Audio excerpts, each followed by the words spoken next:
नमस्कार दोस्तों।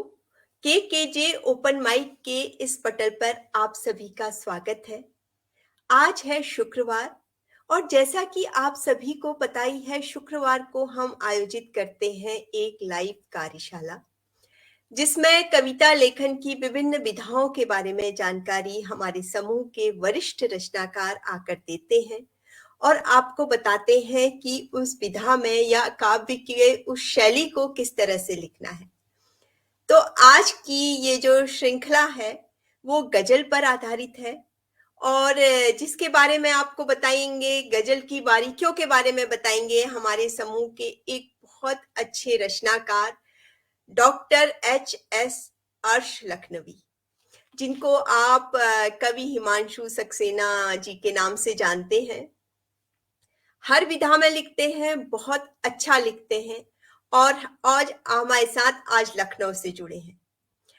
इनके बारे में काफी कुछ है कहने को, लेकिन मैं एक खास बात बताना चाहती हूँ कि इन्होंने 5 सितंबर 2021 को एक नवीन छंद अर्श छंद का निर्माण किया और इस छंद पर आधारित देश के प्रथम श्रेष्ठ 51 कवियों द्वारा रचित रचनाओं का एक संकलन भी इन्होंने उपलब्ध करवाया है। और इनकी कई पुस्तकें जो एकल भी हैं, साझा भी हैं, प्रकाशाधीन हैं।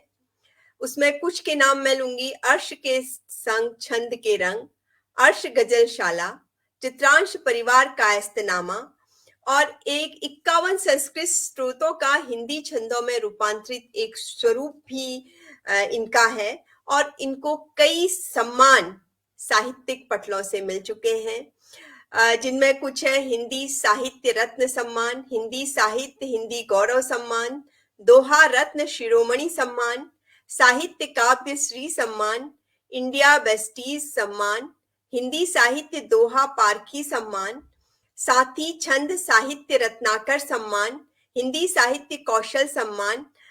बहुत सारे सम्मान हैं और इसके अलावा हिंदी के अलावा उर्दू के लिए भी इनको काफी जगह सम्मानित किया गया है और उसके लिए काफी इनको पुरस्कार दिए गए हैं, जिनमें है मिर्जा गालिब साहित्यिक सम्मान, बिरादरे अंजुम सम्मान, मोहसिने अंजुम सम्मान, काविशे अंजुम सम्मान, गजल साधक सम्मान। और इसके अतिरिक्त अनेक मंचों पर होने वाली मासिक व दैनिक प्रतियोगिताओं में सैकड़ों सर्वश्रेष्ठ व श्रेष्ठ रचनाकार सम्मान भी इनको प्राप्त हो चुके हैं।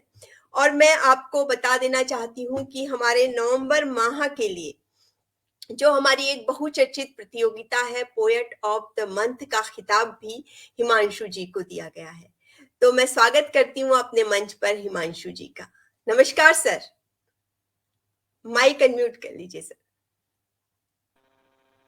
नमस्कार मैम, सभी श्रोतागणों को मेरा बहुत बहुत आभार। सर जी, आपका बहुत बहुत स्वागत है हमारे इस मंच पर। सबसे पहले तो सर मैं अपनी टीम की ओर से आपको शुभकामनाएं देना चाहती हूँ पोएट ऑफ द मंथ का खिताब नवंबर माह का जो आपको मिला है। आपका भी और शरद तिवारी जी का भी बहुत बहुत आभार। आपके लिए पूरे निर्णायक मंडली का आभार जी। सर आज मैं आपको धन्यवाद भी करना चाहूंगी अपनी टीम की ओर से, क्योंकि आपने गजल विधा तो नहीं कहूंगी, लेकिन गजल लेखन के लिए जो बारीकियां बताने के लिए समय निकाला, उसके लिए पहले तो मैं तहे दिल से शुक्रिया करूंगी, दर्शकों की ओर से भी और अपनी टीम की ओर से भी। जितना मुझे आता है मैं चाहता हूँ हर साहित्यकार कुछ सीखे, जो भी साहित्य सीखना चाहता है, चाहे वो हिंदी साहित्य हो या उर्दू साहित्य। दो तरह का साहित्य हमारे हिंदुस्तान में से बहुत पॉपुलर है। एक है हिंदी साहित्य, जिसमें जो छंदों पे आधारित होता है, हिंदी छंदों पे आधारित, और दूसरा साहित्य होता है उर्दू साहित्य, जो बहरों पे आधारित होता है। तो आज जो साहित्य हम पढ़ने जा रहे हैं या पढ़ाने जा रहे हैं या सीखने जा रहे हैं, उसका जो प्रयत्न करेंगे वो उर्दू साहित्य है। तो वही उसी पे आधारित आपका जो थीम है, आज गजल थीम है। जी जी, तो इसी पे आज चर्चा करेंगे कुछ। जी सर, गजल वैसे बहुत खूबसूरत एक चीज है। तकनीकी और भावना, इन सब चीजों का एक सम्मिश्रण गजल में मिलता है। तो पहले आप थोड़ा सा विस्तार से बता दीजिए कि गजल है क्या। ऐसी वो रचना जो दो पंक्तियों में समाप्त कर दी जाए और अपने आप में मुकम्मल हो, पूर्ण हो, वो गजल है। और गजल होने के लिए, क्योंकि शेर जो होते हैं वो कई तरह के होते हैं, लेकिन गजल में जो शेर शेर या अशआर प्रयोए जाते हैं, उनकी जी सबसे बड़ी खासियत होती है कि वो एक ही बहर और एक ही काफिए के होने चाहिए। गजल में सबसे बड़ी जरूरी चीज है गजल लिखनी है, गजल कहने, गजल लिखी तो जाती नहीं, गजल कही जाती है। और जी गजल जी कहने के लिए सबसे पहली महत्वपूर्ण जो शर्त होती है वो यही है कि आप सबसे पहले की एक सुंदर काफिये का चयन करें। फिर उस काफिये को, अगर आप चाहते हैं काफिये के साथ तो एक रदीफ भी चुन सकते हैं, लेकिन उस रदीफ को ऐसा रदीफ चुने जो काफिया से मेल खाता हो। बेमेल खाता अगर आपने रदीफ चुन लिया तो आपकी गजल कभी पूरी नहीं हो सकती, मुकम्मल नहीं। तो जी एक अच्छा काफिया लेने के बाद उस काफिया से तालमेल खाता हुआ एक रदीफ चुने, और उस काफी और रदीफ को उठा के एक सुंदर सी, चाहे छोटी चाहे बड़ी, कोई भी एक बहर, वैसे तो मूल बहर जो होती है वो 21 होती है, किसी भी एक बहर पे आप उसका सृजन करें, जी तो एक गजल का निर्माण होता है। जी सर, जैसे आप बता रहे कि गजल क्या हमारे हिंदुस्तान से, या जैसे उर्दू गजल कहते हैं, इसकी शुरुआत हुई कैसे? अगर हम गजल का प्रारंभिक स्वरूप जानना चाहें तो वो क्या है? गजल का प्रारंभिक स्वरूप तो नहीं बताया जा सकता है, क्योंकि ये बहुत पुरानी बात है। जी ये मेरे हिंदुस्तान में कब आई? ये मुगल काल से हिंदुस्तान में आई। और जी सबसे पहले गजल जो लिखी जाती थी वो अरबी और फारसी में लिखी जाती थी। जब जी मुगल हिंदुस्तान आए तो मुगल के साथ ये जो गजल का पैटर्न है ये भी हिंदुस्तान आया, और उर्दू भाषा में इसको कहा जाने लगा। वहां से जी इसको अरबी, उर्दू और फारसी तीनों शब्दों से मिला के गजल कही गई। जो हमारे गालिब साहब इसके सबसे बड़े गजल, मतलब गजल विधा के और उर्दू साहित्य के सबसे बड़े फनकार हैं, मिस्टर गालिब जी साहब, जिनको आप मिर्जा गालिब के नाम से जानते हैं हम सब। जी वो, उन्होंने उर्दू, फारसी और अरबी तीनों भाषाओं के तीनों शब्दों का यूज करते हुए अपने जो जो उन्होंने शेर लिखे हैं वो उसमें उनके कलाम में बद्ध हैं। उसके बाद धीरे धीरे प्रचलन घटता गया और धीरे धीरे गजल का स्तर बदलता चला गया। हम प्योर उर्दू पे आ गए, फिर उर्दू से धीरे धीरे उर्दू और हिंदी मिक्स होने लगी, और आज प्योर हिंदी में भी गजल लिखी जा रही है। जी प्योर हिंदी जी का मतलब है शुद्ध हिंदी शब्दों का प्रयोग करते हुए। अब एक बात और यहाँ पे मैं बताना चाहूंगा, जनरली वे में बताना हूँ, क्योंकि मतलब डिटेल में चर्चा कभी और करूंगा उस पर। आज दो तरह की चीज लिखी जाती है बहर पे। एक होती है गजल, हिंदी गजल, और जिसके जी सबसे बड़े फनकार जो है वो दुष्यंत जी हैं। और जी दूसरी चीज होती है गीतिका। आप लोगों ने सबने सुना होगा कहीं किसी के मुंह से गीतिका, जो कि जी जी लगभग काफी और अदीब पे ही लिखी जाती है। और गीतिका और गजल में भी आपस में बहुत अंतर है, भिन्नता है। गीतिका का जो निर्माण था वो हमारे नीरज जी ने किया था। नीरज जी गीतिका लिखते थे। गीतिका में बहर नहीं होती है, गीतिका हिंदी छंदों पे लिखी जाती है, और गजल जो होती है वो बहर पे लिखी जाती है, उर्दू बहर पे लिखी जाती है। यही जी डिफरेंस है मेन। एक डिफरेंस और भी होता है गीतिका और गजल में। गीतिका में जो काफिया ले जाता है वो कभी भी हम मात्रा नहीं ले सकते, यानी कि जब हम कोई, मतलब सुर नहीं, व्यंजन नहीं, व्यंजन साथ में होना जरूरी है, खाली सुर को हम काफिया नहीं ले सकते गीतिका में। लेकिन गजल को हम जी खाली सुर को काफिया ले सकते हैं। आ ई ए कोई भी ऐसा वर्ड होगा उसको हम काफिया के तौर पे यूज कर सकते हैं, अगर उसके आगे वर्ड ना लगा हो कोई, यानी कोई व्यंजन ना लगा हो। आर, कार, पार, इस तरह के भी वर्ड लेते हैं, लेकिन उसमें जो होता है, क्या नाम है, गीतिका में हम व्यंजन के साथ ही काफिया लेंगे, बिना व्यंजन के काफिया नहीं ले सकते। ये नहीं बेसिक डिफरेंस है, बाकी बातें बाद में। जी। हाँ, तो ये जैसे कई लोग कहते हैं गजल उर्दू में ही होती है, ये सही नहीं है, हम गजल हिंदी में भी लिख सकते हैं। बिल्कुल लिख ये सकते हैं। अब सर, जब आपने गजल लिखने की बात की तो गजल लिखने के लिए कौन से बहुत जरूरी मूल तत्व हैं जिनके बिना गजल की कल्पना भी नहीं की जा सकती है? उसके बारे में देखिए, थोड़ा गजल बताएं। लिखने के लिए, एक तो गजल, मैंने भी आपको बताया था कि गजल में काफिया, तदीफ और बहर, ये तीन मेन बातें होती हैं। जब जी आपको ये तीनों मिल गई तो उसके बाद सबसे पहली और अहम बात होती है गजल, क्योंकि इन तीनों से हम शेर लिखते हैं, गजल नहीं। हर शेर अपने आप में मुकम्मल गजल होता है, ये भी मैं आपको बता दूं। हर शेर मुकम्मल गजल है, यानी एक शेर अपने आप में पूर्ण गजल है। जी पर कई अशआरों के समूह को हम गजल कहते हैं। एक गजल में कम से कम 3 शेर हो सकते हैं, 3, 5 से लेके मैक्सिमम अधिकतम 25 शेर पाए जाते हैं। और जो गजल होती है इसमें हमेशा विषम चरण पाए जाते हैं, यानी कि हम लोग जो गीत लिखते हैं उसमें सम हो सकते हैं, लेकिन गजल में पंक्तियां, जितने विषम। भी उसके पंक्तियां होती, शेर होते हैं, वो विषम में होते हैं। 3, 5, 7, 9, 11, इस तरीके से। तो इसमें जो मेन बात होती है, जब हम गजल लिखना शुरू करते हैं, तो जब हमारे पास बहर, काफिया और रदीफ मिल जाता है, तो सबसे पहली चीज होती है गजल का मिसरा लिखा जाता है। जिसको गजल का मिसरा होता है, जिसपे मतला जी लिखते हैं। पहला शेर जी होता है जी मतला। जी मतले के शेर में जो हमारे हर शेर में दो मिसरे होते हैं। पहला मिसरा, क्योंकि दो पंक्ति की शेर होता है तो दोनों पंक्तियों के दो मिसरों के नाम से जाना जाता है। उन मिसरों के अलग अलग नाम है। पहले ऊपर वाली पंक्ति को कहते हैं हम मिसरा ए उला, और सेकंड जो पूरक पंक्ति होती है उसको हम कहते हैं मिसरा ए सानी। तो मतलब कहने का मतलब हो गया, मिसरा ए उला जो होता है भूमिका बांधता है, और मिसरा ए सानी उसका समापन करता है। तो वही पूरा शेर कंप्लीट होता है।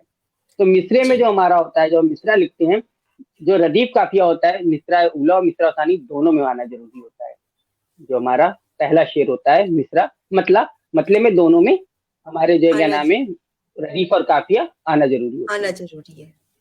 आना जरूरी होते हैं। इसके साथ हम बाकी जितने शेर होते हैं उसमें हम खाली सेकंड पंक्ति जो होती है, जिसे हम कहते हैं मिसरा सानी, उसमें हमारा रदीफ काफिया पे समापन होना चाहिए। काफिया बदलता रहता है, क्योंकि काफिया इक्वल टू हिंदी में जो हम लिखते हैं तुकांत, तुकांत हर पंक्ति का चेंज होता है। वैसे जी काफिया हमेशा बदलेगा, लेकिन रदीफ एक ही रहेगा। जो भी रदीफ हमने लिया है वो आखिरी गजल की आखिरी पंक्ति तक हमेशा आएगा। तो आएगा। अब ये हो गई एक रदीफ एक काफिया।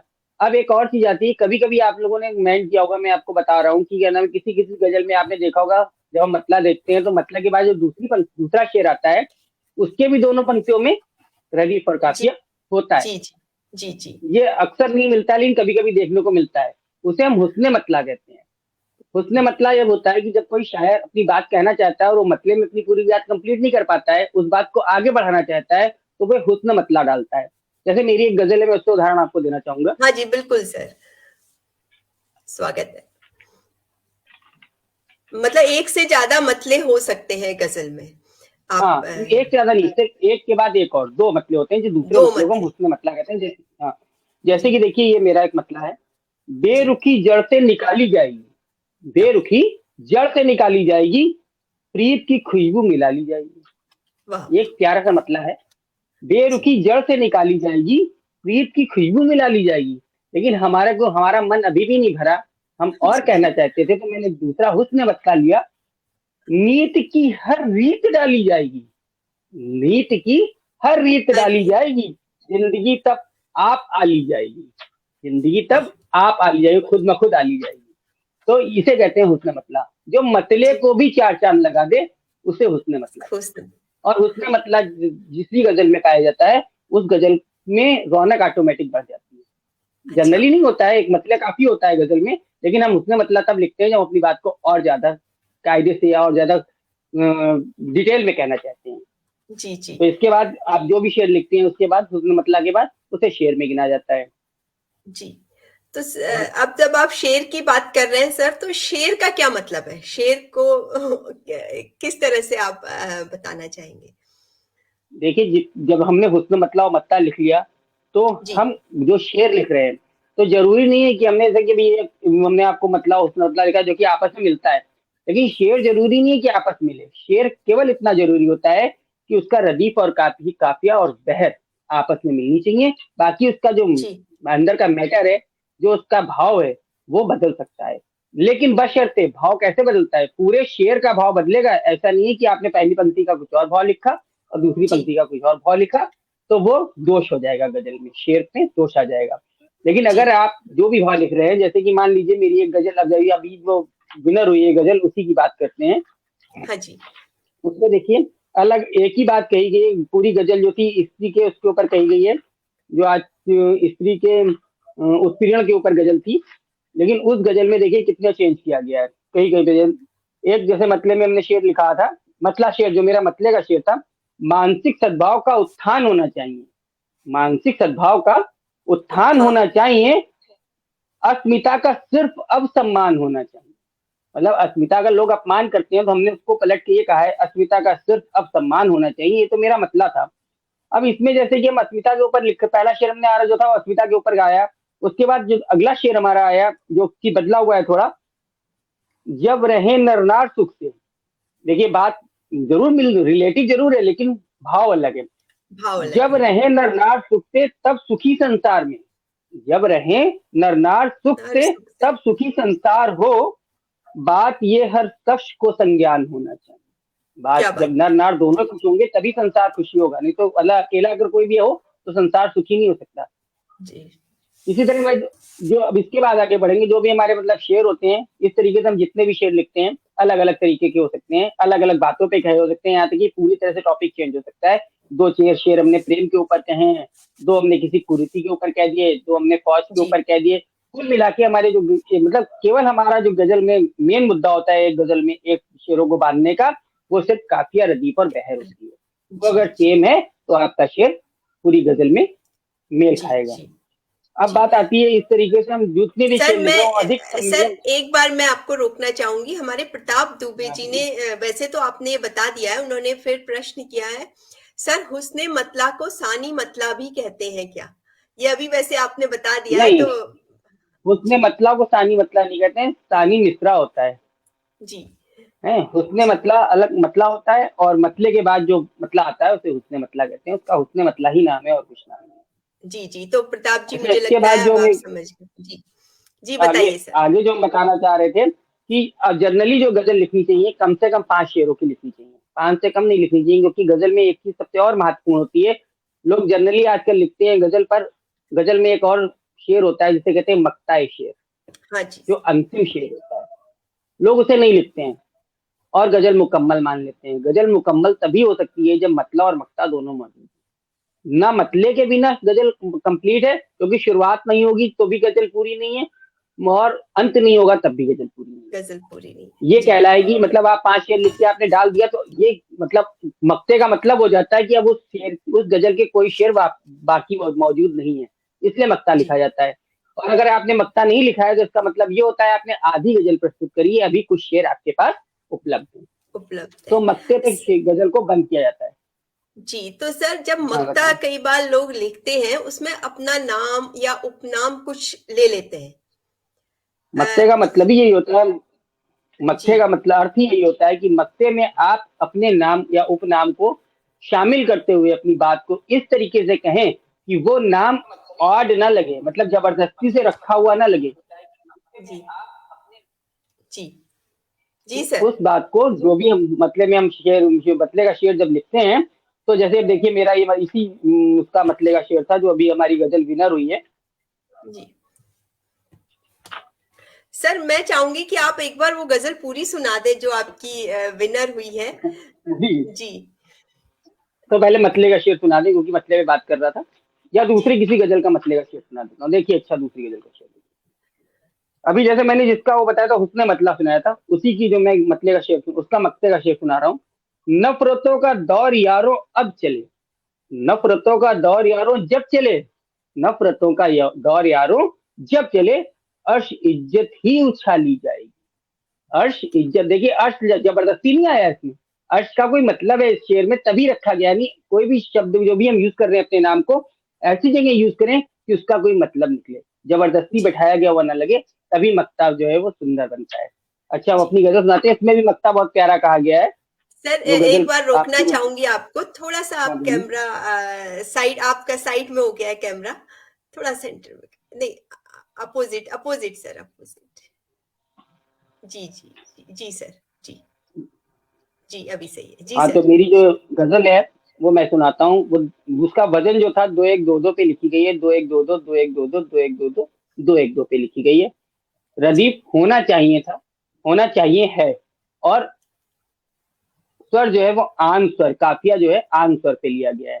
तो हमारे जो भी आन से जो भी रिलेटेड काफिया होंगे, आन पान कान मान सम्मान जी गुमनाम, गुमनाम नहीं सॉरी, ना आएगा, मान नहीं आना चाहिए, तो इस तरह के जितने भी काफिया होंगे वो इसमें जोड़े जा सकते हैं। जी जनरली क्या होता है, हिंदी काफिया मिलना बहुत मुश्किल है। ये गजल जो मेरी है ये पूरी हिंदी पे लिखी हुई है, इसके काफिया भी हिंदी है, और ये हिंदी में ही पूरी लिखी गई है। जनरली क्या होता है, हिंदी में काफिया नहीं मिलते हैं, तो जी उर्दू काफिया ज्यादा लोग यूज करते हैं, और गजल का सिद्धांत ही काफिया पे आधारित है, और उर्दू में लिखी जाती है तो फिर पूरी उर्दू लिखिए, यानी कहने का मतलब उसके शब्द भी उर्दू हों, ये नहीं कहीं उर्दू। पे ठेठ हिंदी लिख दी, कहीं पे आपने उर्दू ले ली, कहीं पे ठेठ हिंदी, तो वो खराब अटपटा लगता है। गजल किसी भी जी भाषा में लिखिए, लेकिन एक तो नियम कायदे पे लिखिए, और उसी एक भाषा का प्रयोग कीजिए। सारी भाषा में कहीं पे इंग्लिश वर्ड ले लिया, गजल में कभी भी अंग्रेजी नहीं लेनी चाहिए। गजल के हम तो कहते हैं हिंदी साहित्य में भी अंग्रेजी वर्डों का जो प्रयोग लोग कर रहे हैं शब्दों का, नहीं करना चाहिए। अपनी हिंदी की वैकेबुलरी इतनी बड़ी है कि दूसरे भाषी लोग उसका यूज करते हैं अपनी वैकेबुलरी में, तो हम लोग क्यों उसको यूज करते हैं भाई दूसरे की वैकेबुलरी? हमारे शब्दकोश कमजोर नहीं है, बहुत बड़ा शब्दकोश है हिंदी का। जी जी तो जी अच्छा, मैं अपनी गजल पे आता हूँ। जी। प्रारंभिक सद्भाव का उत्थान, ये मतले का शेर है। प्रारंभिक सद्भाव का उत्थान होना चाहिए, अस्मिता का सिर्फ अपसम्मान होना चाहिए। प्रारंभिक सद्भाव का उत्थान होना चाहिए, अस्मिता का सिर्फ अपसम्मान होना चाहिए। देखिए पहला शेर क्या है, निर्भया श्रद्धा किरण नेगी, अंकिता अब नहीं। निर्भया श्रद्धा किरण नेगी, अंकिता अब नहीं। खत्म तो अब दान भी इंसान होना चाहिए, खत्म तो अब दान भी इंसान हो चाहिए। अगला शेर है, प्राप्त हो संस्कार लड़कों को हमेशा उच्च ही।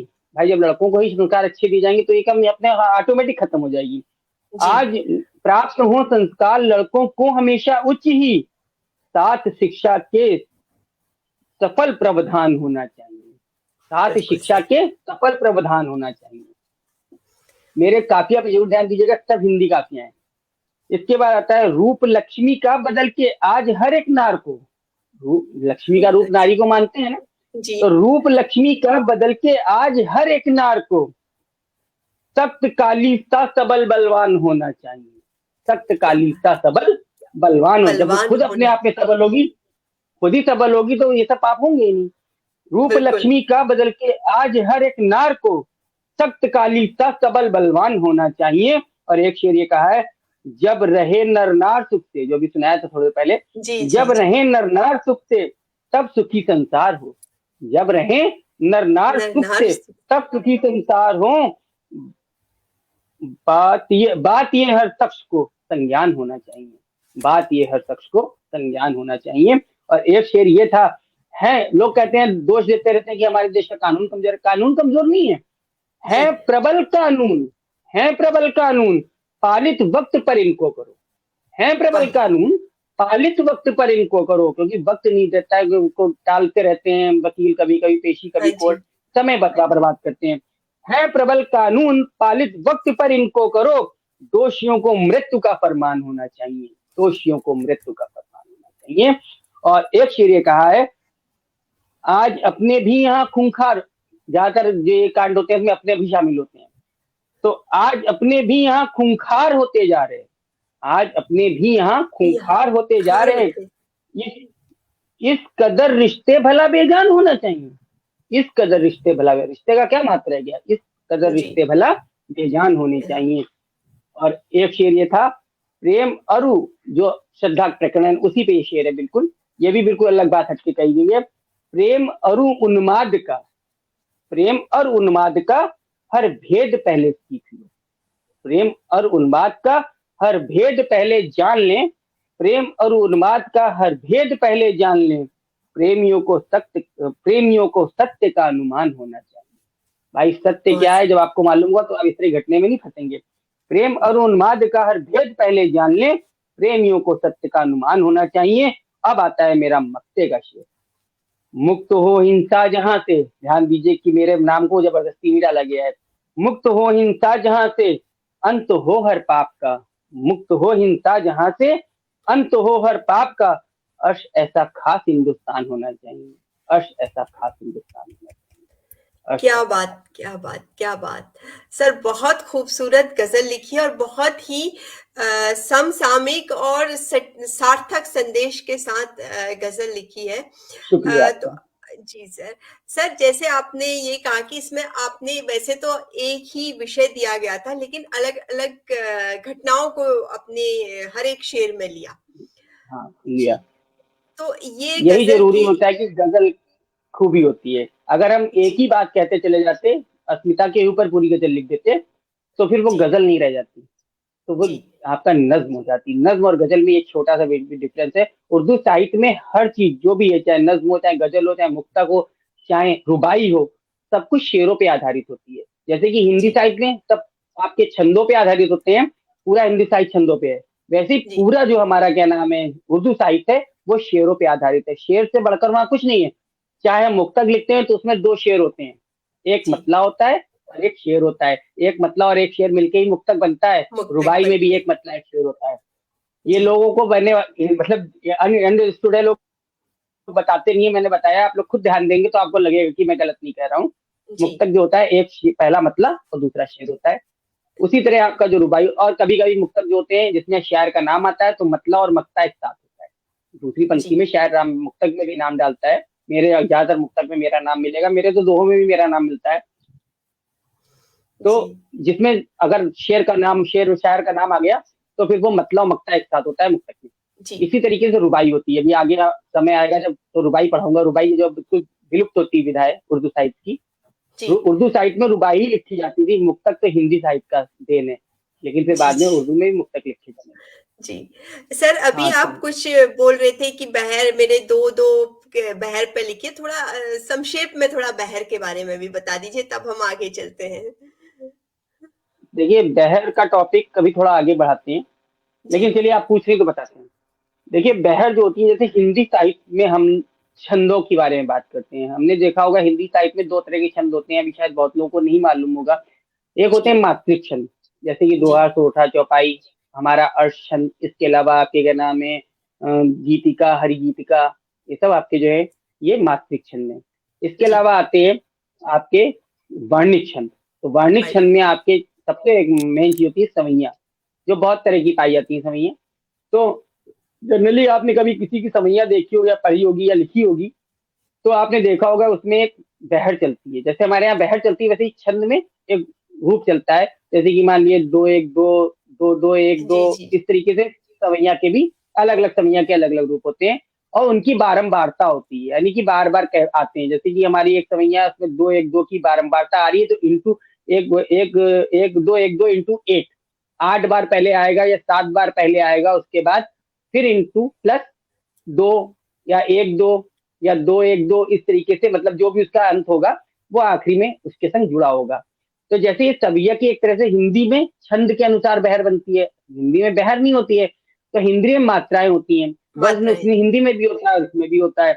अब ये जो हमारी बहर होती है ये भी इसी बनती है। तो बहर जो बनती है वो रुकन पे बनती है। रुकन और अरकान ये सब अलग अलग शब्द हैं। जी हर एक जी रुकन के समूह को अरकान कहते हैं, और अरकान से ही बहर होती है तैयार। जी तो ये पूरा एक आगे का बहुत बड़ा मैटर है, जी जो जी किसी दिन जी अलग क्लास में पूरा डिटेल में हाँ समझाया जी जाएगा। लेकिन ये जी हम बता सकते हैं आपको कि जो रुकन होते हैं ये जी दो तरह के होते हैं। एक होते हैं स्टाइली रुकन, और एक होते हैं जो क्या नाम है, पहला रुकन होता है जो मूल रुकन होते हैं। जो हमारी कुल मिला के टोटल बहर बनी है जो 7 है, और 7 को हम तीन, जैसे 2 बार, वैसे मान लीजिए एक एक एक एक दो, या एक दो एक, एक रुकन है। इस रुकन को हम एक दो एक दो एक दो, 2 बार यूज किया हमने। तो इस जी तरीके से हम इस रुकन को, या जितने भी रुकन है, 7 रुकन है, उन 7 रुकन को हम 2 बार, 3 बार, 4 बार यूज कर सकते हैं। तो इस तरीके से जो प्रारंभिक बहर है हमारी, वो 7 इंटू 3, 7 या 21, 21। 2 3 4 3 हो गई, कुल मिला के 21 बहर है। अब उसके बाद जो दूसरी रुकन, सेकेंडरी रुकन होते हैं, वो रुकन जो होते हैं उनको हम मात्रा गिरा के बनाते हैं।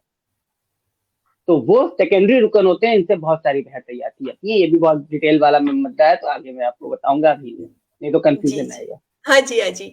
तो सर, जैसे आप ये रुकन और मात्राओं की बात कर रहे थे, और आपने अभी कुछ देर पहले कहा कि गजल लिखी नहीं कही जाती है। गजल कही जाती है। जी।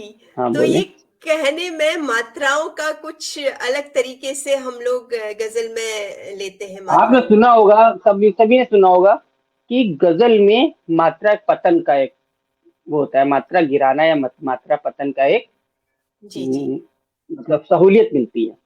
जी तो उसी को कहते हैं, इसलिए मिलती है क्योंकि गजल लिखी नहीं जाती, गजल जी कही जाती। गजल पढ़ी जाती है, गजल कही जाती है, गजल कभी लिखी नहीं जाती है। और गजल पढ़ने का मतलब ये हो गया, जैसे कि अब आप इसके लिए आते हैं मात्रा भार के ऊपर। जैसे कि हम हिंदी में छंद लिखते हैं तो मात्रा भार की जरूरत पड़ती है, जो मात्रिक छंद होते हैं। देखिए कितनी बड़ी बात है, हमारे यहाँ जो मात्रिक छंद होते हैं वो अलग है, और जो वार्णिक छंद है वो अलग है। लेकिन गजल में हमें दोनों चीजों की जरूरत पड़ती है, वर्ण की भी जरूरत पड़ती है और मात्रा की भी। हमारे यहाँ मात्रिक छंद का नियम, जो छंदों में मात्रा गिनने का नियम होता है, इसीलिए अलग अलग है गजल का। और जो हमारे यहाँ मतलब उर्दू छंद और हिंदी में मात्रा गिनने का भी अलग अलग अंदाज है। जैसे कि हमारे यहाँ गिना जाता है, एक जैसे छोटी सी बात लेते हैं, घर शब्द है, तो हिंदी में जब हम गिनेंगे इसको तो एक एक गिनेंगे, दो नहीं जी गिनेंगे। जरूरत पड़ने पे दो मान सकते हैं हिंदी में, लेकिन गिनेंगे इसको हम एक एक। एक लेकिन एक। उर्दू में हम कभी इसको एक एक नहीं गिन सकते, हम इसे दो ही गिनेंगे, क्योंकि घर एक साथ बोला जा रहा है, घर अलग नहीं आ रहा है, इसीलिए कहा जी जाता है गजल कही जाती है। अब जैसे कि सनम शब्द है, तो सनम तीन एक गिने जाते हैं हिंदी में, एक एक एक। जी। एक एक एक। लेकिन उर्दू में सनम, सा अलग आ रहा है और नम अलग आ रहा है, जब हम पढ़ेंगे या जी बोलेंगे तो सनम, सा नम। तो सा नम का मतलब है सा एक हो गया, नम दो हो गया, यानी एक और दो गिनेंगे, कभी हम दो एक नहीं गिन सकते। जी सनम को दो एक नहीं गिन सकते हैं, एक दो ही गिनेंगे, क्योंकि हम जैसे बोलते हैं जैसे कहते हैं गजल वही कहती है। आपने एक चीज देख ध्यान दी होगी कि उर्दू में हम जगह जगह पे तेरा मेरा लिखते हैं, जी जी जी जी जी। तेरा मेरा ही तो शब्द लिखते हैं, लेकिन हाँ जी। तेरा को हम एक दो भी गिनते हैं। क्योंकि हम जब तेरा मेरा पढ़ते हैं, जैसे कि मान लीजिए, अब यहाँ पे कोई उदाहरण ये रखना नहीं, रखा नहीं मैंने, जैसे मान लीजिए हम पढ़ते हैं तो तेरा को हम इस तरह पढ़ सकते हैं, तेरा तेरा। तो तेरा जो है वो ता बहुत स्लो निकल रहा है, यानी कि जी उर्दू में जो हमारे जो गणना होती है, उर्दू में जैसे कि हिंदी में होते हैं आपके लघु गुरु, वैसे होते हैं उर्दू में होते हैं आपके गाल और वो ए आई जैसे जो है ना, एक छोटे से सर होते हैं, हम हिंदी में लाम और लेते गाफ। हैं।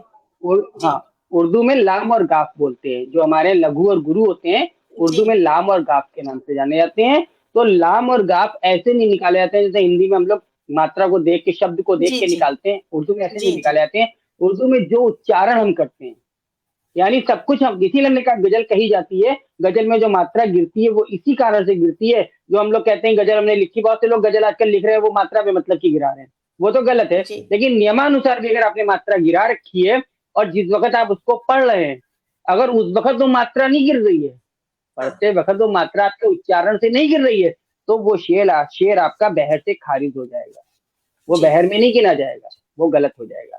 तो हमारा यही कहने का मतलब है कि जो हमारी उर्दू शायरी है, उसमें हमारी जो भी हम कहते हैं उस पे आधारित होती है, इसीलिए जो हमारा वजन के मात्रा गिराने का जो एक टॉपिक आया है वो इसीलिए है उर्दू शायरी में, हिंदी शायरी में नहीं है, हिंदी मतलब छंदों में नहीं है ऐसा।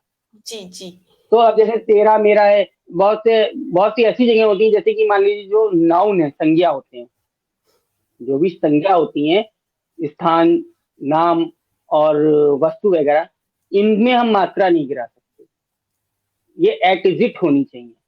मतलब जी उसके भी बहुत सारे नियम है, मात्रा गिराना इतना आसान नहीं है कि आपने कहीं मात्रा गिरा दी। आजकल के कुछ शायर जो है वो तो ऐसा भी कर रहे हैं कि मात्रा बढ़ा रहे हैं, उन्होंने छोटी मात्रा लिख रखी है, वो उसको बड़ी मात्रा मान लेते हैं। तो मतलब जी उन्होंने एक मतलब अंधेर नगरी नगरी को चौपट राजा वाली मसल है वो, ऐसा नहीं होना चाहिए।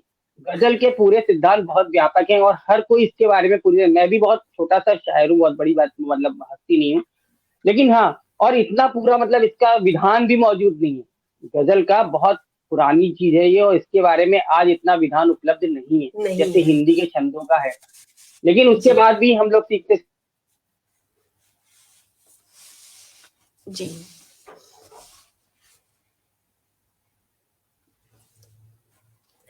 लगता है हिमांशु जी का थोड़ा सा नेटवर्क प्रॉब्लम आ रहा है। जब तक हिमांशु जी हमारे साथ दोबारा जुड़ते हैं, हम हाँ लोग हाँ। हाँ जी सर, जुड़ गए हैं हमारे साथ हिमांशु जी दोबारा। तो हम बात कर रहे थे गजल लेखन के बारे में। गजल कही जाती है, जो बेसिक जानकारी आज की हमारी इस कार्यशाला में हिमांशु जी ने दी, और बहुत ही महत्वपूर्ण जानकारी दी कि गजल लिखी नहीं कही जाती है, जिसका जो एक बहुत बड़ी बात सीखने को मिली। तो सर वहीं से आगे चलते हैं जहां पर हम लोग रुक गए थे। हम्म।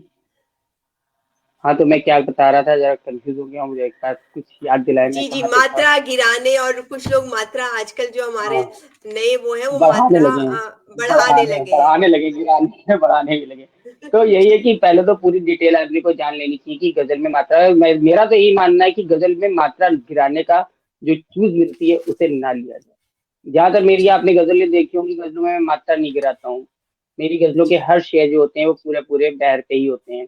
लेकिन ऐसा नहीं कि आप गिरा नहीं सकते, जरूरत पड़ने पे आप मात्रा गिरा सकते हैं, लेकिन कोशिश यही रहनी चाहिए कि कम से कम मात्रा पतन का प्रयोग किया जाए, जी जी तो गजल सुंदर बनती है। और फिर इतने सारे शब्द हैं, आप शब्दों के पर्यायवाची बदल बदल के लिखिए, तो क्या जरूरत है मात्रा गिराने की। जी जी। सर एक चीज और है। अच्छा, मैं पहले रेणुका जी ने एक प्रश्न किया है सर। आपका नाम भी तो हम्म। अनुकूल है अर्श, अब मेरा नाम ही देख ले, रेणुका डाले तो कैसा लगेगा? ये तो रेणुका का उपनाम ले ले, अपने गुरु से कहे कि आपको एक उपनाम दे दें। जी उपनाम भी डाला जाता है, ज्यादा अच्छा है, रेणुका भी डाला जा सकता है, ऐसा नहीं है। लेकिन एक उपनाम जी छोटा सा ले लें, 2-3 अक्षर का, 2-3 मात्रिक, जी 4 मात्रिक। जी जी सभी के सर। उपनाम होते हैं, यहाँ तक गजलकार जो होते हैं उनके तो उपनाम होते ही होते हैं। जी जी जी। सर जैसे आप मात्रा गिराने की बात कर रहे थे कि कुछ अपवाद भी है, जैसे मैं है, इसको भी थोड़ा सा बता दीजिए मात्रा गिराने की हाँ, जब बात आती जनरली है। जो है ए की मात्रा, जनरली जो होता है ए की मात्रा गिराई जा सकती है, ए की मात्रा नहीं गिराई जा सकती है। ये मात्रा जी गिराने का जी नियम होता है, जहाँ पे ए शब्द प्रयोग होते हैं उनको हम गिरा नहीं सकते। पर एक दोष है कि हम मैं और है, ये दो ऐसे शब्द हैं इसमें उर्दू साहित्य में जिनकी हम मात्रा गिरा सकते हैं। बाकी है शब्द यानी ए शब्द, ए मात्रा जहाँ पे यूज हो रही है वहां पे कोई भी मात्रा नहीं गिरती है, केवल मैं और है की मात्रा हम गिरा सकते हैं, उसके लिए छूट होती है।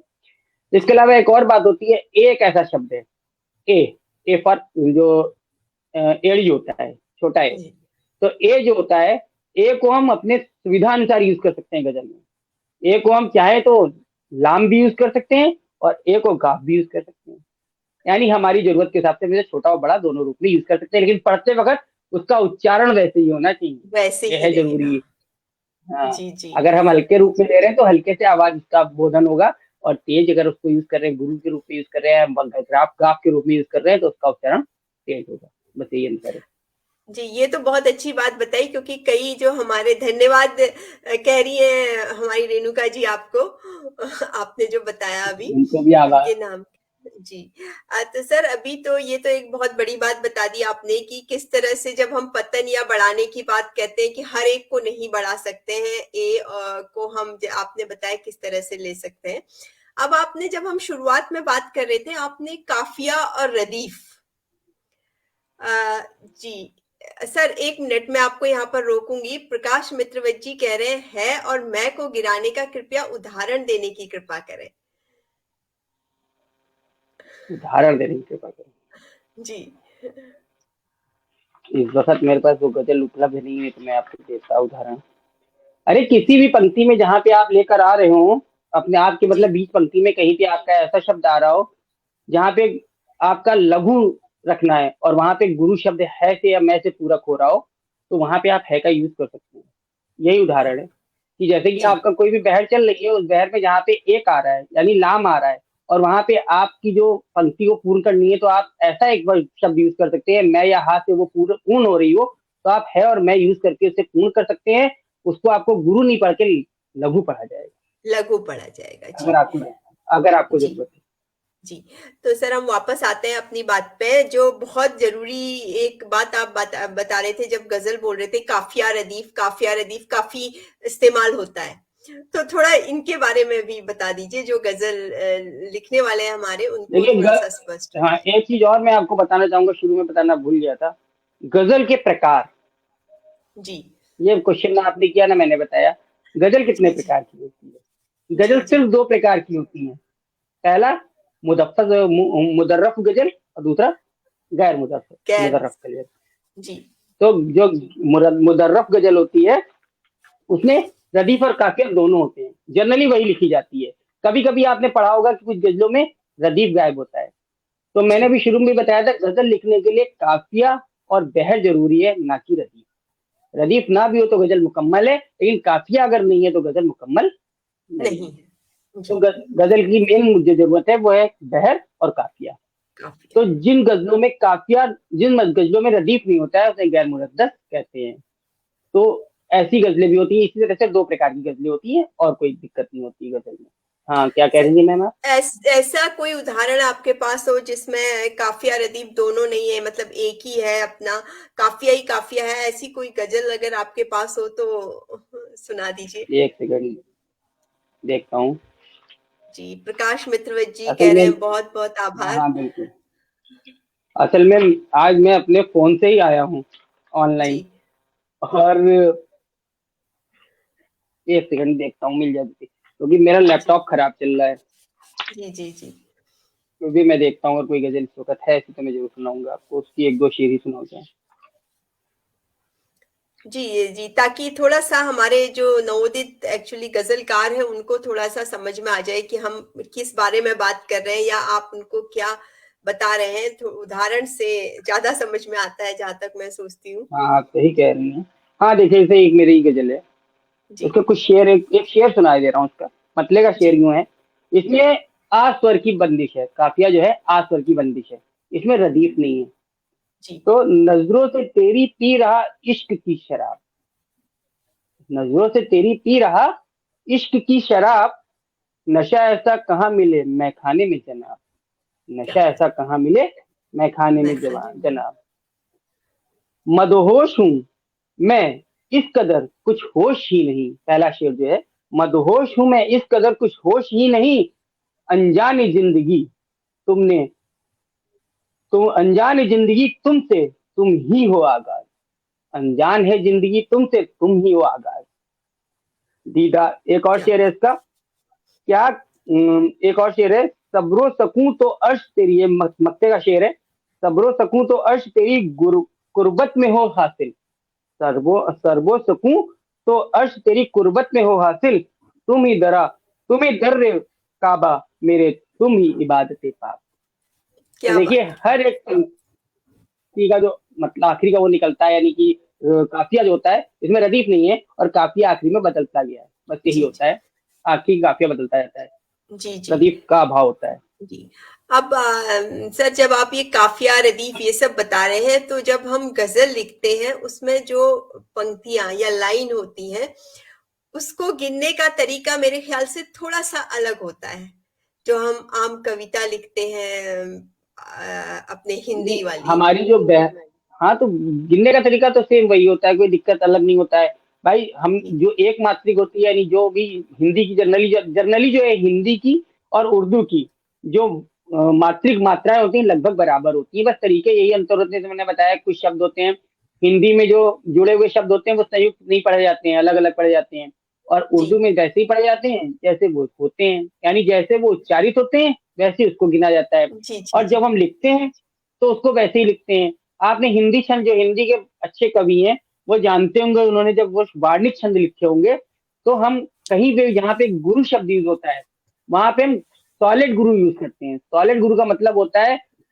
जैसे कि दोनों दोनों शब्द में दो जो आ रहा है ओ की मात्रा के साथ सॉलिड गुरु है, वहां पे हम जी, दस या अब ये गुरु है इसको नहीं यूज कर सकते, क्योंकि हम वार्णिक छंद में मात्रा के साथ साथ वर्णों का भी लिया कंट्रोल रखते हैं, यानी उसमें जितने वर्ण होते हैं उनको बढ़ा घटा नहीं सकते हैं, जी, उतने जी, ही वर्ण में हमें पूरी रचना को पूर्ण करना होता है। तो हम वहां पे वैसे ही जी, सॉलिड वर्ड शब्दों का प्रयोग करते हैं जैसा हम गजल की बहर में करते हैं, यानी हम जी, वहां भी वर्णों को बढ़ा घटा नहीं सकते हैं।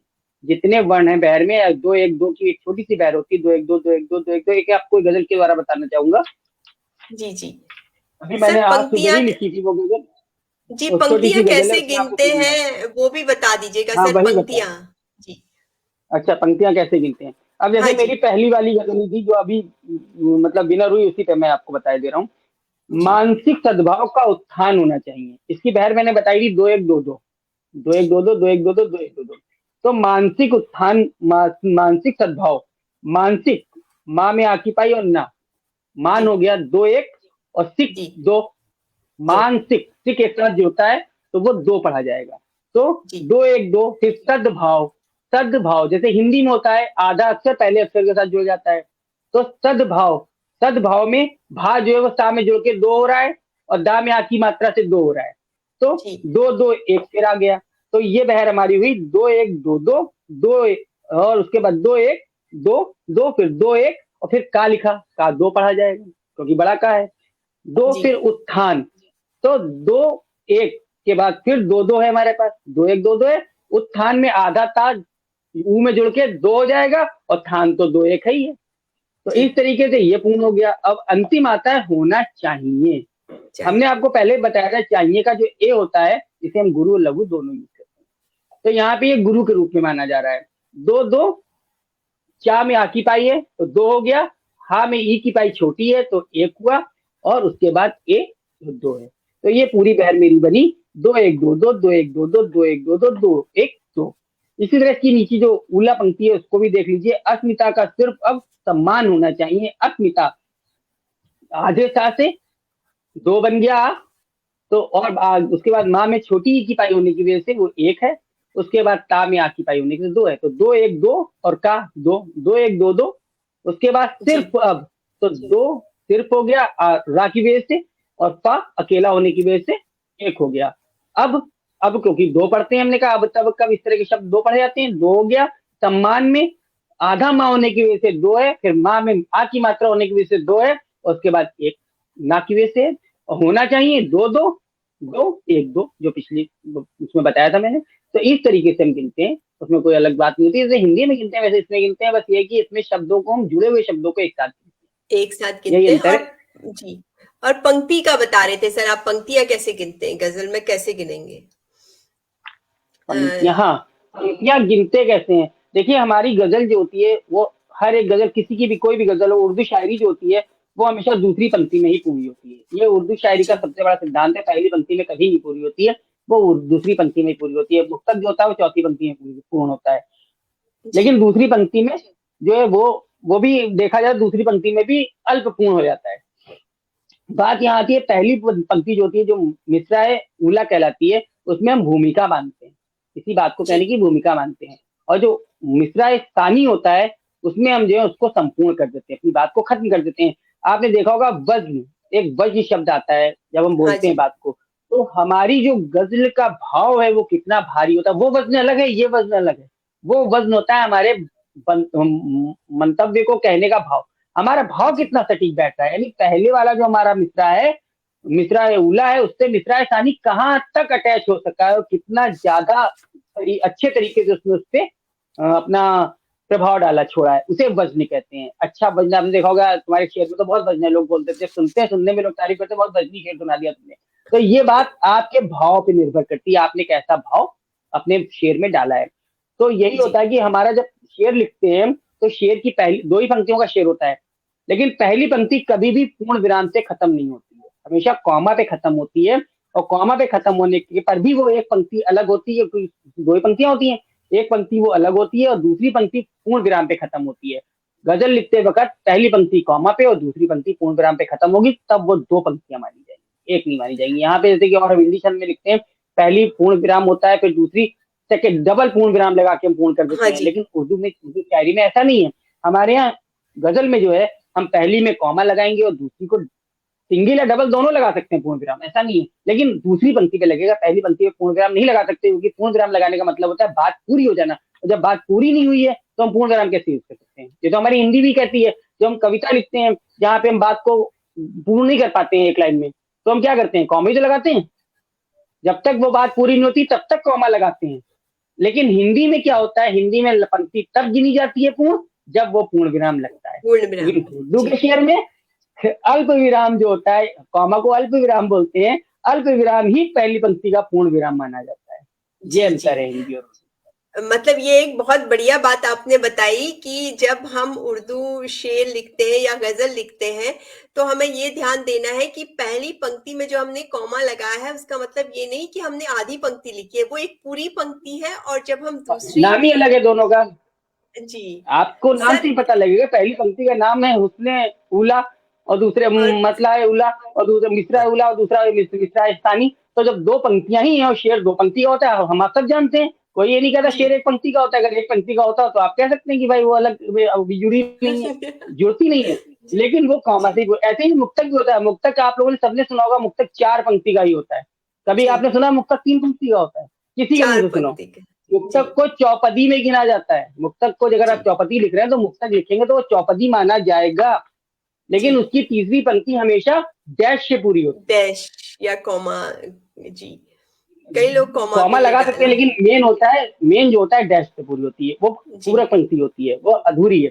लेकिन उसके बाद भी उसे पूर्ण पंक्ति इसलिए मानते हैं क्योंकि मुक्तक जो होता है वो चार पंक्ति का ही होता है। तो जरूरी नहीं है कि कॉमा पे ही हम अपनी बात को, मतलब फुल स्टॉप पे ही अपनी बात को खत्म करें।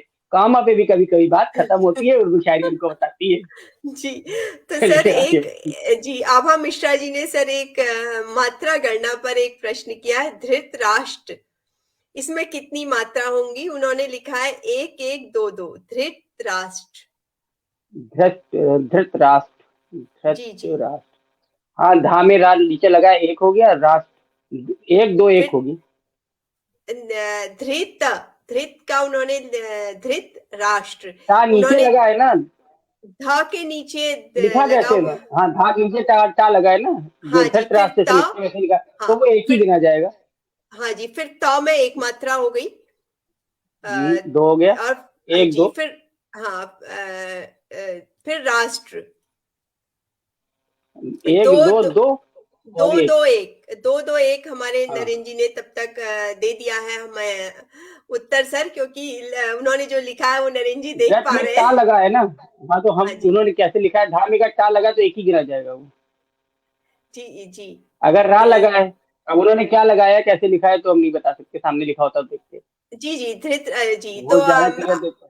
आभा जी, आपको बाद में इसका प्रश्न का सही हम उत्तर दे देंगे लिखने के, जो देखेंगे अपने हिमांशु सर। तो सर हम थोड़ा सा आगे बढ़ लेते हैं। अ, अभी आप काफिया रदीफ पे तो हम आ गए, तो अब आप ये बताइए कि क्या और गजल के बारे में जो सामान्य जानकारी है और क्या बताना चाहेंगे कि बहुत जरूरी बस है जो गजल में हमारे मेन, नवोदित हाँ, रचनाकार है। गजल में एक चीज और आप लोगों ने कभी कभी सुना होगा ना, वो ये हम बताना जो इसलिए वो चीज समझ रहे हैं अभी, हम्म। कि जैसे हमने बताया, एक होता है शेर तजमीम, शेर तजमीम या गिरह बंद शेर। कभी कभी जी आपने सुना होगा किसी गजल में लिखा होता है ये गिरह बंद शेर है या शेर तजमीम है। जी ये जी क्या होता है? जी लोग जब नए और नवोदित जो हमारे गजलकार है वो ये शब्द सुन के थोड़ा मतलब सहम से जाएंगे, यार ये कौन सा शेर आ गया। तो हमने तो खाली यही बताया था कि क्या नाम है, केवल मतला होता है और मक्ता होता है, ये कौन सा शेर है, या जनरल शेर होते हैं। तो ऐसी कोई बात नहीं है। ये जो शेर तजमीम होता है ये किसी ऐसे शायर का जिसका मिसरा हम यूज कर रहे हैं अपने गजल में, जिसके द्वारा हम आगे की पूरी गजल लिख रहे हैं, अगर हम उसका हू बहु मिसरा हमारी किसी एक शेर में उसके जी। मिसरा सानी में यूज करें, मिसरा सानी में एट इज उसका मिसरा यूज कर लें, तो उसे हम कहते हैं गिरह बंद शेर या शेर तजमीन। और कुछ नहीं होता है, बस इतना शब्द होता है। पहली पंक्ति लेकिन अपनी होनी चाहिए, यानी जी। मिसरा उला जो होता है वो अपना हो, और मिसरा सानी अर्श जी का लिख दीजिए, तो वो गिरह बंद शेर है। अच्छा, बस यही मतलब है, वो इसी का मान्य है उसी का गजल। है। जी जी, हाँ, गजल में मान्य है। लेकिन उसके आगे आपको लिखना होगा गिरह बंद शेर। कल को अगर हम अच्छा। क्लेम करें तो हम कर नहीं सकते आपके ऊपर क्लेम कि आपने मेरा शेर चुरा लिया। हाँ, गिरह कई बंद शेर जगह है वो। लिखा हुआ ये दिखता है। और सर हम लोग जब बात कर रहे हैं गजल की, तो गजल की बात करते करते गीत का भी हमें थोड़ा सा समझ में नहीं आता है कि गीत और गजल में क्या अंतर है, क्योंकि जब हम अपनी फिल्मी गीतों को सुनते हैं तो कई बार ये थोड़ा सा संशय होने लगता है कि ये गजल है या गीत है। तो इसको थोड़ा सा देखिए, स्पष्ट गीत और करिए। गजल में बहुत माइनर सा फर्क होता है। एक तो जी गीत जो होते हैं, अभी पिछली बार गीत ही क्लास चली थी, हमारे श्रेय जी ने चलाई थी, तो जी हम ये कह रहे हैं गीत और गजल में ज्यादा डिफरेंस नहीं है। मेन जी डिफरेंस ये कि गीत जब एक तो हम अंतरे से पता करते हैं कि जी अंतरे जो गीत भी बहर पे लिखे जाते हैं, तो गीत जो तो पुराने गीत जितने ज्यादा बहर पे लिखे गए, छंदों पे कम लिखे गए हैं, जो पुराने जमाने के गीत थे। तो जी बहर जी पे लिखे हुए गीत गीत जो होते हैं जनरली क्या होता है, गीत में एक सबसे बड़ी चीज होती है टेक लाइन होती है, जो गजल में जरूरी नहीं होती है। गजल में मिसरा होता है, उला मिसरा, लेकिन हम उसको बार बार यूज नहीं करते हैं।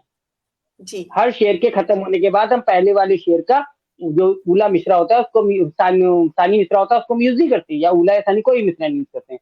लेकिन जी गीत में क्या होता है, हम अपनी हर अंतरे के बाद जब टेक लेते हैं तो टेक के बाद हमें जो हमारा अंतरा मुखड़ा होता है, मुखड़े की एक पंक्ति को यूज करना पड़ता है, तभी गीत मुकम्मल होता है। ये जी पहचान होती है गीत की। दूसरी बात, गीत में जरूरी नहीं है, होते हैं गीत भी जो कि दो पंक्तियों के होते हैं, उनके अंतरे भी दो पंक्तियों के होते हैं, गीत के भी अंतरे दो पंक्तियों के लिखे जाते हैं। लेकिन जनरली जो गीत के पंक्ति अंतरे लिखे जाते हैं वो 2 3 4 5 7 पंक्तियों तक के अंतरे लिखे जाते हैं। और जो तीसरी चौथी या पांचवी पंक्ति होती है उन्हें टेक पंक्ति बनाया जाता है।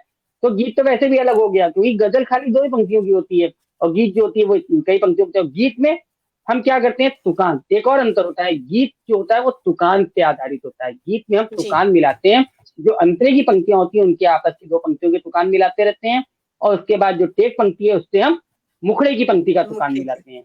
जी लेकिन गजल में क्या होता है, हम रदीफ और काफिया मिलाते हैं, यानी काफिया तो मिलाते ही मिलाते हैं, उसके बाद रदीफ एट उतारते चलते हैं। ये सबसे बड़ा जी डिफरेंस होता है गीत और गजल में। जी जी। प्रकाश मित्रवत जी ने हमारा पूछा है कि क्या बिना बहर की गजल कही जा सकती है? जी बिल्कुल नहीं। हमारे हिमांशु जी ने अभी बताया था कि बिना बहर की गजल गजल के लिए बहुत जरूरी है कि आप बहर और काफिया होना जरूरी है, बिना रदीफ की गजल कही जा सकती है।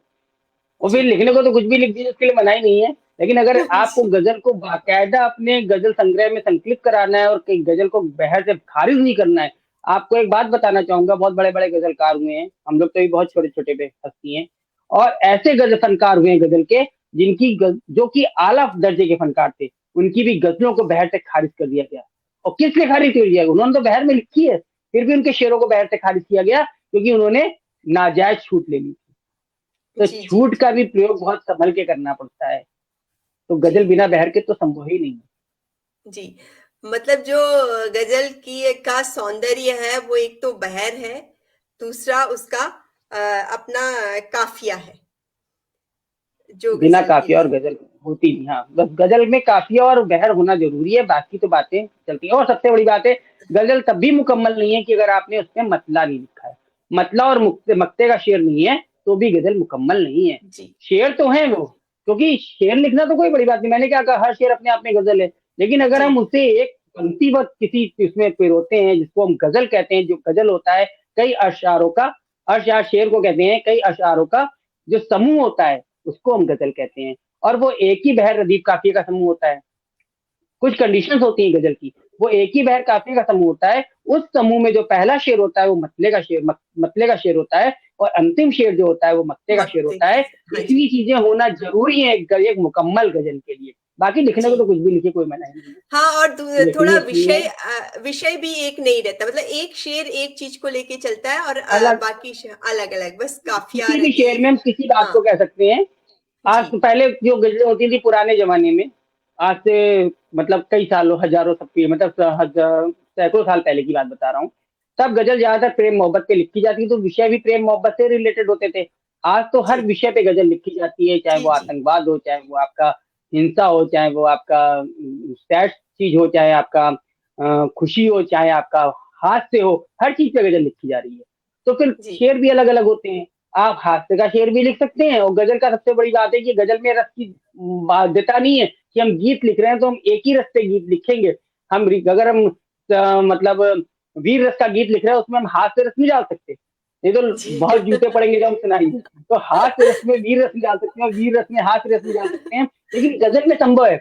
गजल का हर शेर अपने आप में मुकम्मल है। हम एक हास्य का शेर भी डाल सकते हैं, एक वीर रस का भी डाल सकते हैं, एक प्रेम मोहब्बत श्रृंगार का भी डाल सकते हैं, कोई भी रस हम डाल सकते हैं, वहां पे रस बस की कोई बाउंडेशन नहीं है। जी जी।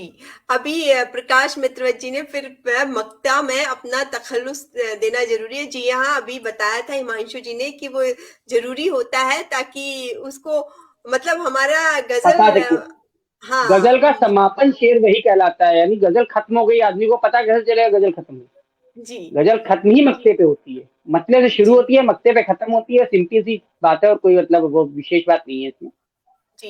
हिमांशु जी, हम आगे बढ़े तो थोड़ी एक गजल और आपकी सुन लेते हैं क्योंकि गजल का ही एक माहौल छोटी चल सी रहा है। गजल, छोटी सी बहर पे मैंने एक नई गजल लिखी है, वही मैं आपको सुना जी देता हूँ। जी आज ही लिखी थी सवेरे। दो एक दो, दो एक दो, दो एक दो, दो एक दो, ये जी बहर है इसकी। बहर। और इसका जो काफिया है वो ए स्वर है, ए स्वर इसका काफिया है। हमने बताया था गजल में स्वर होता है काफिया, और गीतिका में व्यंजन के साथ स्वर होता है काफिया। जी वहां व्यंजन होना जरूरी है, यहाँ पे व्यंजन होना जरूरी नहीं है। अगर व्यंजन के साथ है तो अच्छी बात है, मना ही नहीं है, लेकिन खाली स्वर भी काफिया हो सकता है। तो हमारी जो गजल है इसका जो रदीफ है वो हुए है।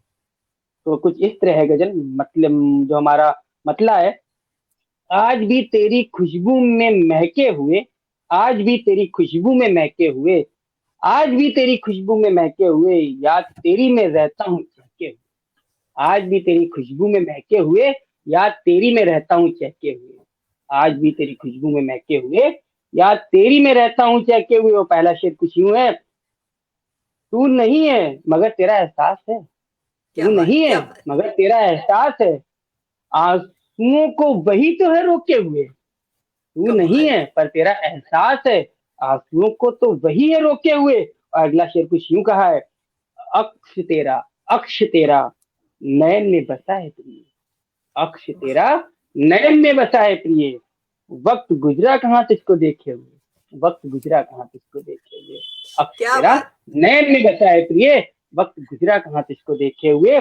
और एक शेर यूं है, तू समाई रगों में लहू की तरह, तू वाह, समाई रगों में लहू की तरह, तू समाई रगों में लहू की तरह, धड़कने चल रही है कहते हुए, धड़कने चल रही है कहते हुए, धड़कने। तो मक्ते का शेर आया, क्योंकि मैंने कहा था गजल पूरी मक्ते पे होती है, तो अच्छा, मक्ते का शेर कुछ नहीं है, अर्श की तो इबादत रही तू सदा, अर्श की तो तो इबादत रही तू इबादत रही। सदा, अर्श की तो इबादत रही तू सदा, वक्त गुजरा, वक्त गुजरा तेरा नाम जपते हुए, वक्त गुजरा तेरा नाम। देखिए यहाँ पे एक छूट है, तेरा की जगह तेरा पढ़ रहा हूं मैं, हाँ वक्त जी, गुजरा तेरा नाम तेरा नाम से। जपते हुए, क्योंकि छोटी की मात्रा है, वक्त गुजरा तेरा नाम जपते हुए, तेरा नाम जी। बोल रहा हूँ।